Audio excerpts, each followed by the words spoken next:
You really sold me on this prospect, the Winnipeg Jets, this week when you did your weekly prospect roundup on Daily Faceoff. You just had a lot of great things to say about this kid. So tell me more about Rutger McGroarty. He's good. That's it. All right, you want to talk now? All right, end of podcast. See ya. Yeah, that's it. That's easy. Yeah, I think I might be higher than on Rutger McGroarty than a lot of people. I know. I made the argument that they might not need to go and make another trade at the deadline. Like Rutger McGroarty, if he turns pro, could be like this piece that gives them some extra scoring skill here for sure. And I was high on him in his draft year. I thought that maybe going, I think it was 14th overall. I thought that was almost a little too low, just given how much talent he has. And a couple weeks before the World Juniors, the big question was whether or not he was going to be able to play. He went like back first into the boards, was in the hospital. It's like, oh, this is not good for a guy who could be a physical threat, who can do all this stuff. Physical without being stupid. He only has 2 penalty minutes this year. He's taken 1 minor penalty all year long in the NCAA, but he's actually got 10 penalty minutes at the World Juniors.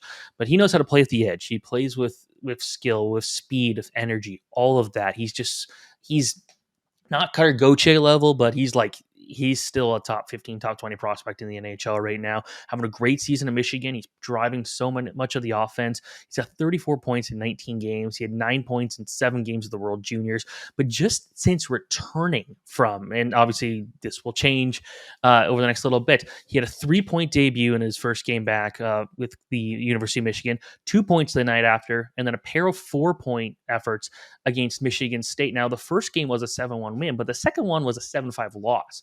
Michigan State's a good team, so putting up 4 points against them twice is actually very notable, especially when you got a goalie like Trey Augustine in net. And he's continued to just put up points every single game he's played since he's come back. So he's playing some of the best hockey I've seen from him.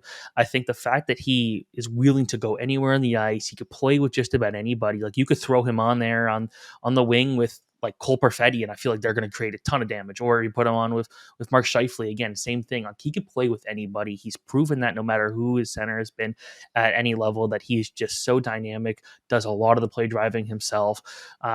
Winnipeg Jets have a very good one. I'm not sure, again, whether next year the answer is to have him play full season of pro hockey in the AHL or go to the NHL, but he could also, if Michigan, because University of Michigan's not looking like a favorite right now to win the national title.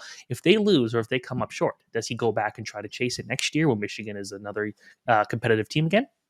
I'm not sure, but I think just the way that he's playing right now, I have no doubt that he'd be able to play in the NHL next year. And the Winnipeg Jets, like, have drafted some pretty good, solid players. You know, they're never drafting early, but they're continuing to find these value picks between the 14th to 20th pick. And as long as you just keep doing that, it's going to pay off.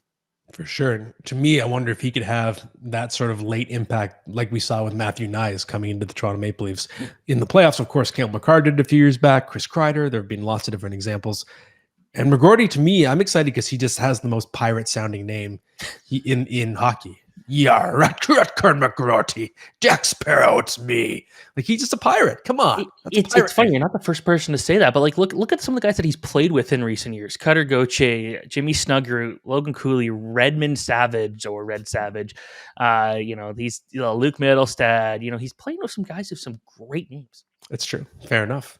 So I think that just means it's perfect success. But the thing to kind of add on to the late season college thing coming up and being very impactful, it's like with Matthew Knies last year, he looked a lot better in his first few NHL games than I'd argue most of this season. And that's because you're compared to everybody else who's played 60, 70 games at that point. Like he played like 30.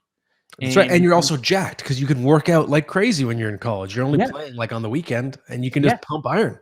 You played 2 games and some of these top teams are also playing against some pretty weak competition where University of Michigan go out there and win a game 9-0 and Matthew Knies didn't have to do anything. So a guy like that, like a situation like that is very valuable, which is why I'm thinking like if he turns pro, like that could be someone you could throw in the middle 6 immediately and go and produce because he's been on this hot streak this year, this great momentum, and he doesn't play a ton of games. And he missed some games too to make it even a smaller workload. So yeah, that playing the World Juniors definitely adds to that. But I think a guy like that could come in and thrive. So I guess you just can't really knock a situation like that.